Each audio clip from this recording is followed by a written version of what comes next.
All right, Shalom.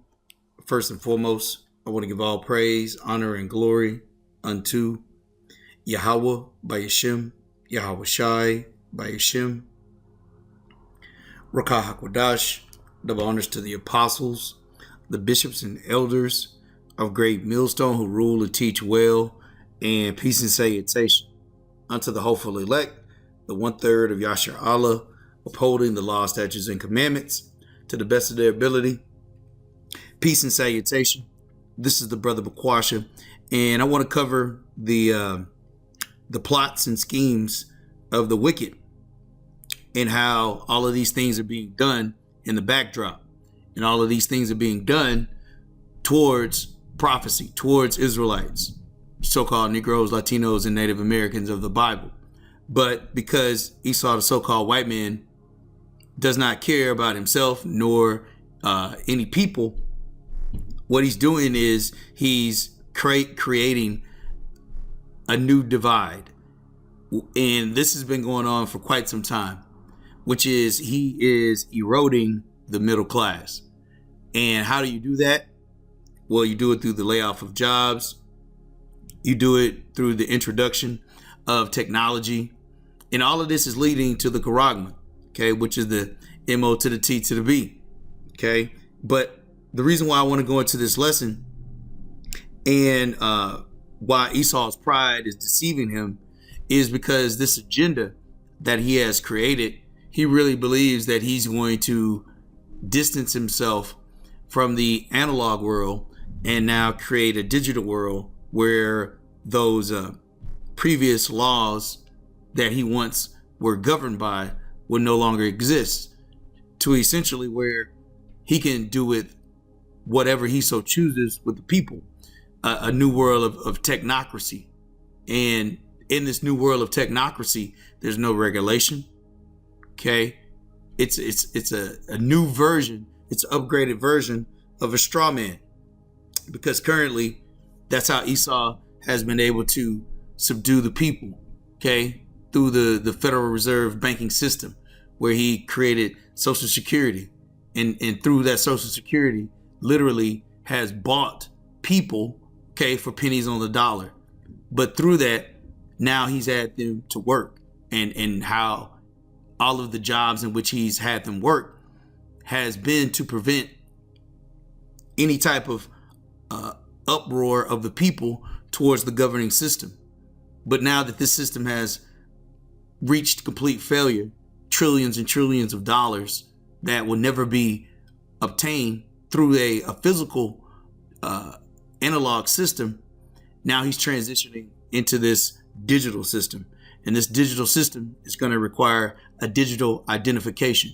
It's going to require digital money. It's going to require digital transactions. It's going to require more electricity, more data centers, right? And all of these things are his means to continue forever. And so let's start here in the book of Psalms 49, verse 11. It says, their inward thought is that their houses shall continue forever, and their dwelling places to all generations. They call their lands after their own names. And so I'm gonna play this quick clip here by Whitney Webb. She does some pretty good research as far as revealing this oligarchy system, this system that has been designed for the wealthy and not the poor, and how all of these systems that are now being transitioned from the analog to the digital are really to continue, or as Esau believes, his inward thought is that their houses shall continue forever. You know, he's building a space program. He has a space station, right? He has electric cars, right? He believes that he's going to completely distance himself from the working class or any type of work environments. Okay. And so we're going to play a quick clip of this, and Lord will, it'll be edifying for the elect. Our industry, to other countries beginning during, or really not exactly sure where to pinpoint it, but, several decades ago. And that has also obviously had a major impact on on the United States as well. And I think there's a major effort from the Silicon Valley crowd, oligarchs of which fund both parties, to sort of onboard, I guess you could say, the American people into sort of this new system that's coming into place, where it's sort of very focused on, or this basic, I guess, sort of this coming together of digital IDs, digital wallets, UBI. A lot of these things are sort of being slowly developed and sort of like promoted to people. But I think ultimately, you would only have that type of situation where UBI is necessary. Yeah, it's hard to know exactly why, but I think it's important to say that at least in my opinion, I think where the powers that be, however you want to define that, are taking people is essentially leading us to some sort of two-tier society where there is really no need for a middle class, and it's really more accurately described as like a neo-feudal. Right. So we're going to look up this word here, neo-feudal, but she talked about universal basic income. Okay. And the reason why that universal basic income is important, because that basic income is going to be digital. And so the access to that income is only going to be through the means that have been provided, because even as we are today, cash is not a part of this society. And it's been a gradual system that has been diminishing of cash, of coins, of even credit cards, right? To now, the only payment that may be accepted will be through biotechnology. Okay. So what is neo-feudal? Feudal. It says neo-feudalism combines the prefix neo, meaning new or revive, with feudalism, referring to the medieval European system of a societal hierarchy and land ownership. Thus, neo-feudalism implies a modern resurgence or imitation of feudal structures, particularly in areas like social organization, economic systems, and political power. And so basically, let me see if they have images of this.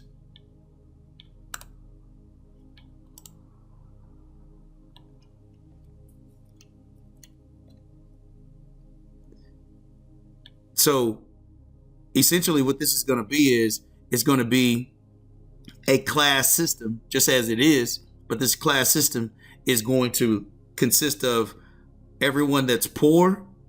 There will no longer be any top professionals, bureaucrats, elected officials, or corporate elite, only the big bankers. Okay. So anyone that's from this tier above, because even if you look at the quote unquote dollar bill, right, it's that top capstone that has been removed from the bottom portion of the pyramid, right? And let me see here. Okay, here we go. It says, that's right, boys and girls. In the mind of my father's generation, capitalism was the same as democracy and freedom. But the oligarchs want to create a new kind of system. Feudalism became capitalism, but it seems very much like we are headed to what I call neo-feudalism.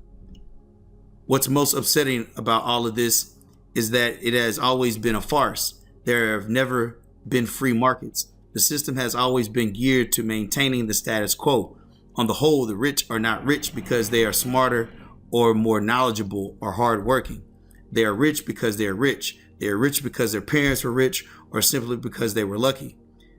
Being brilliant brings many rewards, but great wealth is not usually one of them. Richard Stallman and Linus Torvalds truly revolutionized computing, but it was the sub-geniuses, Bill Gates and Steve Jobs, who became billionaires. And so basically what this is showing is that this system that's being designed, this neo-feudalism, okay, really those systems of jobs are only controlled by the top elite, okay? And what it does is it keeps society where the class of people that are wealthy remain wealthy and the people that are poor remain poor. But this is also to bring in the charagma, okay? So that's what that universal basic income is really going to do, okay? It's going to entice people to now take the charagma because they don't have jobs, they don't have food, they don't have water, they don't have transportation. Those 15-minute cities are going to be, in essence, open prisons, okay, open air prisons. And as Schwab said, you will own nothing and be happy. But the only difference is now all of that's going to lead to destruction, because whoever takes that MO to the T to the B will be destroyed. Okay, let's bring this out. This is Colossians chapter 2, verse 8. Beware lest any man spoil you through philosophy and vain deceit, after the tradition of men, after the rudiments of the world, and not after Hamashiach Yahushai. Let's grab this word here, spoil.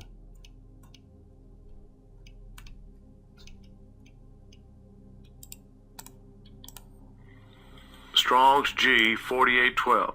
Salagogeo. Salagogeo. It says to carry off booty, to carry one off as a captive and a slave. Because in this system, okay, it says peasants, laborers, conscripts. But everyone from here down are going to be slaves as well. Okay? They're all going to be spoiled.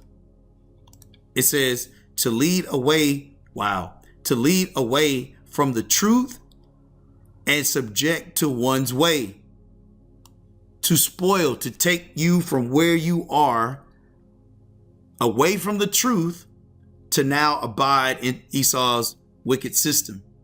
That is Esau's inward thought, is that his houses are going to continue forever. Okay? Micah chapter 2, verse 1.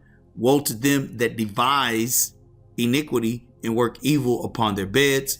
When the morning is light, they practice it, because it is in the power of their hand. And they covet fields and take them by violence, and houses and take them away. So they oppress a man in his house, even a man in his heritage. And that's why Esau removing religion, adulterating the names of Yahweh Shem Yahushai, creating all of this confusion. Well, now confusion paralyzes people to where they don't know how to think anymore, or cannot make a decision. Okay? And it's not being taught in schools. And so people don't know which way to go. So now they're in a herd mentality. And so now they just follow anything and anyone, especially if that system has already been created for them. So they grow up in a system where they don't know anything. And then they continue to listen to people that don't know anything.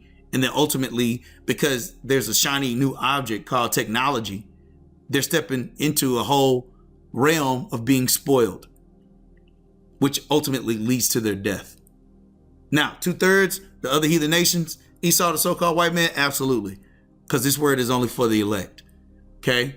But I just want to go into that real quick, because that's what Esau is doing. He's taking things by violence or smooth words. Okay?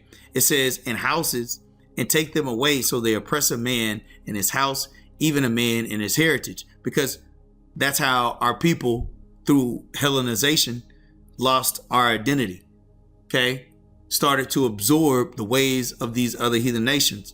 It started to have Greek names, right? Started to participate in the games of the Greeks, right? So all of these things have been done through violence. This is now Esau's last ditch effort of being able to rule forever. And we know that that's not going to be the case.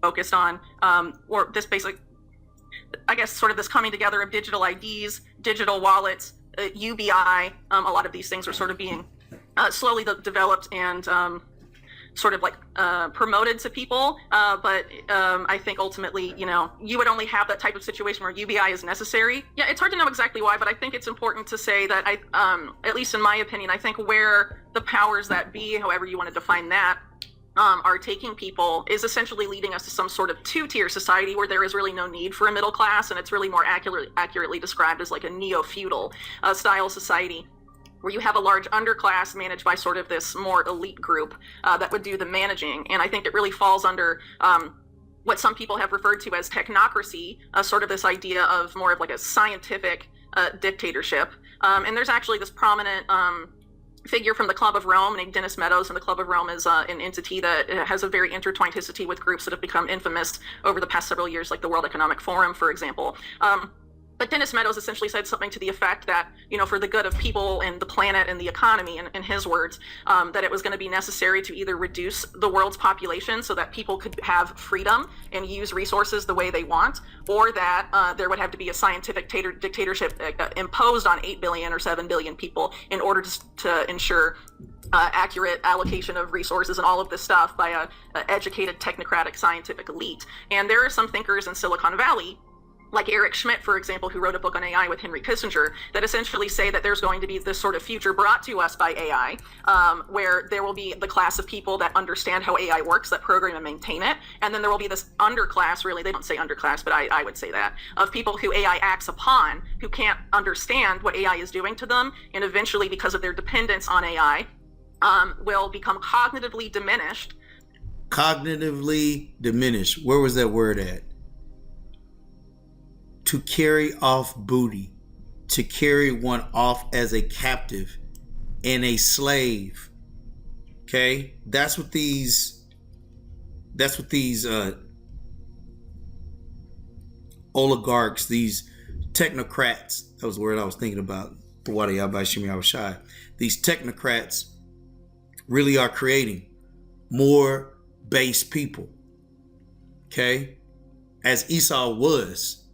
Okay, scripture says he's wiser than Daniel, but he's creating more base people. That's why all of this social media, all of this technology, all of this is zapping any type of power or fuel that people have to rebel or to fight against this oppression. Okay, this is Isaiah chapter 33, verse 1. Woe to thee that spoilest, and thou wast not spoiled, and dealt treacherously, and they dealt not treacherously with thee. When thou shalt cease to spoil, okay, because that's all that's happening right now in every form, every communication, every area of food, okay, the music, all of these things are to spoil, okay, to make you a slave. It says, thou shalt be spoiled. And when thou shalt make an end to deal treacherously, they shall deal treacherously with thee. And that's going to be prophecy being fulfilled. Yahweh Shemi Yahushai returning with Yahushai, cracking these clouds, these, the chariots of Yahweh Shemi Yahushai, so-called UFOs. Right? And obliterating Babylon, aka America. Okay? Right along with the wicked. All right? 2/3 of our people. It says, and when thou shalt make an end to deal treacherously, they shall deal treacherously with thee. So that's what's coming, man. Esau wants to turn people into robots, into cyborgs. Okay, because Esau is going to be able to use AI as a quote unquote genie, right? As a way to utilize and to keep himself at the top of the pyramid. Okay, and he's going to keep everyone else in subjection. That's his inward thought. All right, let's wrap up. I think it's only a little bit left here. and mentally reduce the world's population so that people could have freedom and use resources the way they want, or that there would have to be a scientific dictatorship imposed on 8 billion or 7 billion people in order to ensure scientific dictatorship. Okay, like when Esau uses these words,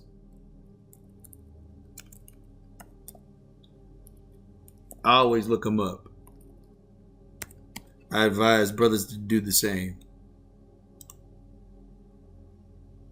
A scientific dictatorship is a hypothetical or historical form of government where scientific knowledge, and I think, there's been videos that brothers have done on this term before. It says historical form of government where scientific knowledge and expertise are used to justify and maintain political power. It is not a universally recognized or accepted term, but often refers to situations where science is either manipulated to serve political ends, or where a scientific elite dominates the political sphere. See, once again, politics are not going to be necessary when you have a quote unquote when you have a pan DEMIC. You see, because then now the political realm no longer is in control. Now you have terms such as medical martial law, right? Now you have martial law, all of these things now, and you listen to a guy, by the name of Dr. Trucci, right? And now all science is at the forefront instead of the political system. And now they're dictating the terms and conditions. So the policy, the government hands over rule and authority based on this created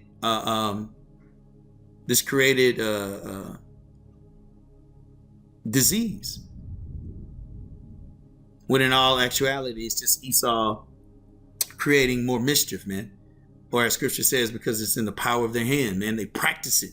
They've been practicing these types of things, And Lord will, I'll go into this lesson I've been meditating on about how all of this is all just an act from Esau, man. It's all scripted. Okay.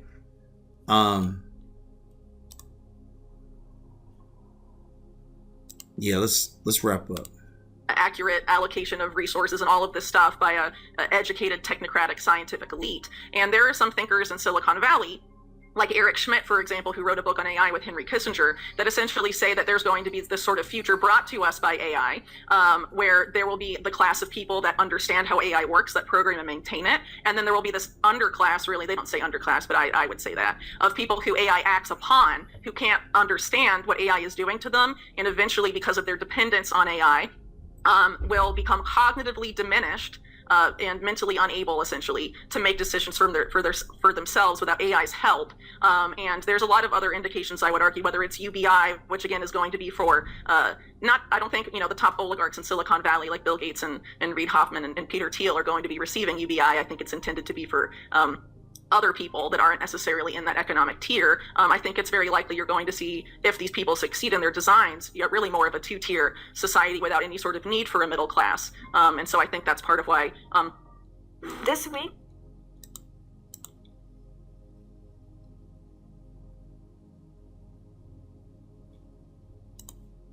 been happening. And I think, as to why they might be playing with fire, I think perhaps they're confident that they have a lot more, it's much easier to manipulate people now than perhaps in times past. For example, there was a 2014 research study that was funded by the U.S. Air Force that was about studying how to use social media to control people like drones. Boom. See, all of these things are being done to make people base, and that's why Yahweh Shem Yahushua has a remnant, man. That although we're still in this world and under these rules and regulations, none of these things affect the hopeful elect, man. Okay. Which I think is a very disturbing research proposal in and of itself. But basically this idea that you could use social media networks by tailoring what information people see and don't see down to the individual based on data mined about them off of the internet and then analyzed by various algorithms that basically, essentially mind control people and, in the world, in the words, I guess, of that Air Force proposal. Mind control. Okay? And that's where this whole society is going. And the ultimate control is going to be when people voluntarily, okay, demand for the charagma, just like they were fooled into being to taking the jump shot, man. Okay, so that's all I really want to cover. I'll wrap up with Hebrews chapter 10, verse 31. It is a fearful thing to fall into the hands of the living power Yahweh, and that's what's going to happen. Okay, people are going to fall into the hands of Yahweh by Shem Yahushai by taking that charagma. Okay, verse 32. But call to the remembrance the former days in which after ye were illuminated, ye endured a great fight of afflictions, partly whilst ye were made a gazing stock, both by reproaches and afflictions, and partly whilst ye became companions of them that were so used. For ye had compassion of me in my bonds, and took joyfully the spoiling of your goods, knowing in yourself that ye have in heaven a better and an enduring substance. And that's what we know. That's where our faith is. Knowing that the fashion of this world, man, is trash. Okay? We already know the end of this place. But we have it says a better and an enduring substance. Okay? Which is going to be a world filled with righteousness. Okay? Worlds filled with righteousness. Okay? Let me read down here a little bit. It says, cast not away, therefore, your confidence, which hath great recompense of reward. For ye have need of patience, that after ye have done the will of Yahweh, ye might receive the promise. For yet a little while, and he that shall come will come and will not tarry, So that's where our hope is. Our hope is not in a new society, a digital society. It's not in Esau's wicked plans, plots, and schemes, okay? Regardless of whatever he envisions, none of that is for the hopeful elect. Our heart is on being delivered. Our heart is on this place being destroyed. And our heart is on being rejoined, with our Creator and with our big brother Yahushai, and living righteously, man. Okay, so really that was a lesson in itself. Lord will, it was edifying. And until the next time, shalom.